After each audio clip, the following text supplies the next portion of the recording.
Practice. Oke, mas selesai.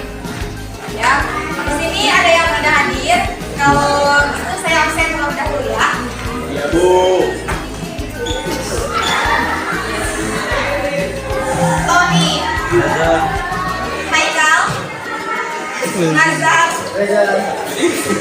Rofi, Nabila, Novita, Aska, Mirdan, Gunawan, Putri, Rin,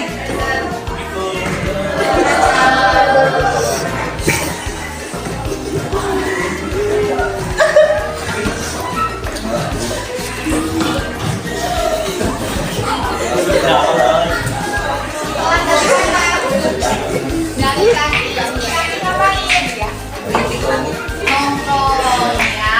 Jadi kalau misalkan dikasih nongkrong nyampe jam 8 seperti ini, nongkrongnya ngapain? Makan atau ngapain? Nongkrong. Wah, ini sesuatu yang tidak baik ya teman-teman ya. Nah, jadi lain kali jika sedang ada bel masuk, silakan kalian masuk. Berhenti merokoknya ataupun makan minumnya di kantin ya. Jadi kali ini oke, ibu maafkan dan silakan kalian pelajaran ini dan setelah itu jangan diulangi lagi. Kalau misalnya diulangi lagi, ibu akan beri konsekuensi. Paham? Oke, silakan dulu.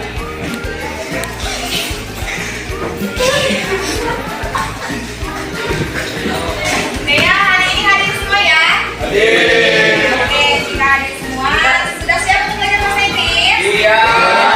Siap ya. Nah, jadi hari ini kita akan belajar tentang materi prosedur test ya. Pernah dengar prosedur test seperti apa? Tidak tahu. Tidak tahu. Oke, kalau tidak tahu, sedikit ibu jelaskan tentang prosedur test. What is prosedur test? Nah, jadi prosedur test ini adalah cara yang menunjukkan bagaimana membuat sesuatu atau melakukan sesuatu dengan step by step ya, atau berurutan ya. Nah, tujuannya untuk apa? Tujuannya adalah untuk memberikan tentang cara melakukan sesuatu atau tindakan-tindakan dengan langkah-langkah yang lurus ya. Nah, jadi dalam kehidupan sehari-hari pasti kalian itu pernah melakukan sesuatu dengan cara-cara tertentu, betul tidak? Betul ya. Nah, jadi ciri-ciri prosedur teks itu apa? Nah, jadi ciri-cirinya itu yang pertama itu pasti menggunakan pola kalimat perintah atau yang disebut dengan imperatif ya. Contohnya seperti apa? Di dalam bahasa Inggris misalkan cut the banana into pieces ya, atau potong banana dengan menjadi kecil. Iya, terus mix the coconut milk with water ya. Nah, jadi ini apa? Jadi don't mix the coconut milk with water itu jangan campurkan santan dengan apa? Dengan air ya. Jadi perintahnya seperti itu. Yang kedua itu menggunakan action verb ya. Apa sih action verb itu ya? Misalkan ada crack, cut, hatch, mix dan seterusnya. Ada kan biasanya mix atau campurkan, cut, potonglah gitu ya. Biasanya ada seperti itu. Yang ketiga ada menggunakan sequence and verb ya. Misalkan seperti apa? First itu apa? Pertama ya. Second, apa second? Kedua. Terus ada lagi next itu apa? Selanjutnya. Terus ada lagi then. Terus ada penalty FY ya. Nah, setelah itu menggunakan adverbials ya, atau kata keterangan. Misalkan apa keterangannya? For 15 minutes ya, atau untuk 15 menit apa?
Kenapa? Karena ada 3 jenis prosedur tes yang tidak menggunakan material atau alat-alat. Yang pertama apa?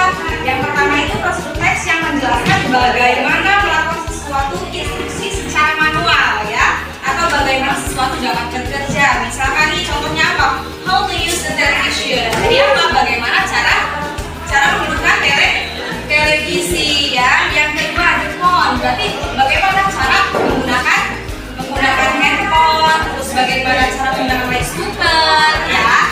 Nah, terus yang kedua nih prosedur teks juga menjelaskan peraturan dan bagaimana melakukan kegiatan-kegiatan tertentu. Contohnya apa? Video game rulers ya, terus ada flight safety rulers ya. Nah, jadi yang ketiga ada prosedur teks yang mengajarkan manusia tentang kehidupan atau yang berhubungan dengan sifat dan kebiasaan manusia ya. Misalnya apa?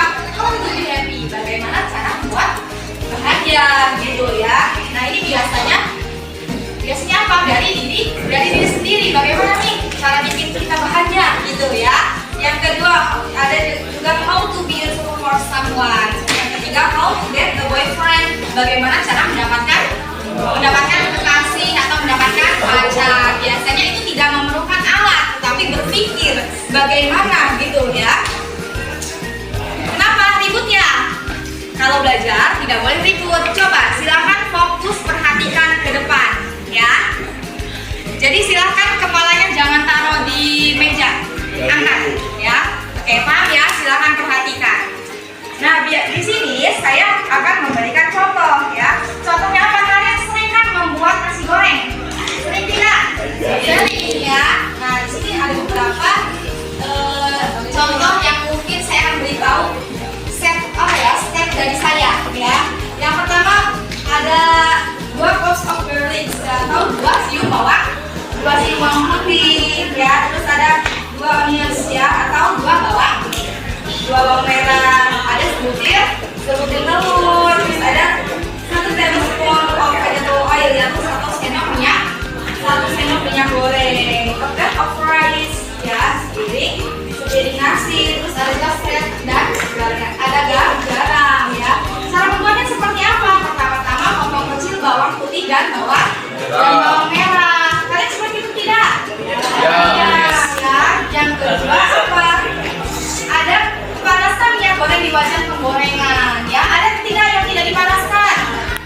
Pastinya dipanaskan terlebih dahulu ya. Terus yang ketiga apa? Masukkan potongan bawang merah atau bawang putih ke dalam minyak yang panas ya. Yang keempat apa? Masukkan telur ke wajan dan diaduk-aduk ya. Selanjutnya apa? Masukkan 2 jungkut garam dan lanjutkan mengaduk sampai rata, dan akhirnya letakkan nasi di atas piring nasi goreng siap untuk disajikan. Dan sekarang saya akan bertanya, apakah kalian sudah mengerti? Sudah ya. Kemungkinan kalau misalkan kalian sudah mengerti, saya akan bertanya, pasti kalian akan menjawabnya dengan baik ya. Oke, now it's time for me to ask you a question ya. What is prosedur teks? Oke, selfie.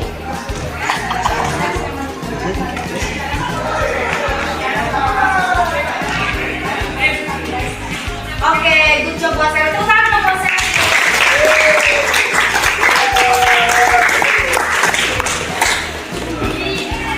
Oke, nomor 2. Sebutkan ciri-ciri prosedur teks.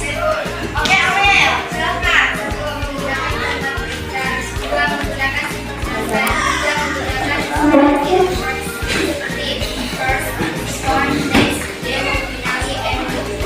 Oke, tepuk tangan buat Amel ya.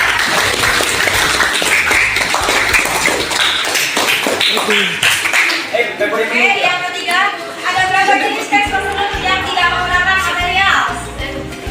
Yo, Reva, silakan. Ada 3, yaitu 1 prosedur teks yang menjelaskan instruksi, 2 prosedur teks yang menjelaskan tentang peraturan, yang ketiga adalah teks yang mengajarkan manusia tentang kehidupan yang berhubungan dengan sifat dan kebiasaan manusia. Oke, tepuk tangan buat Reva.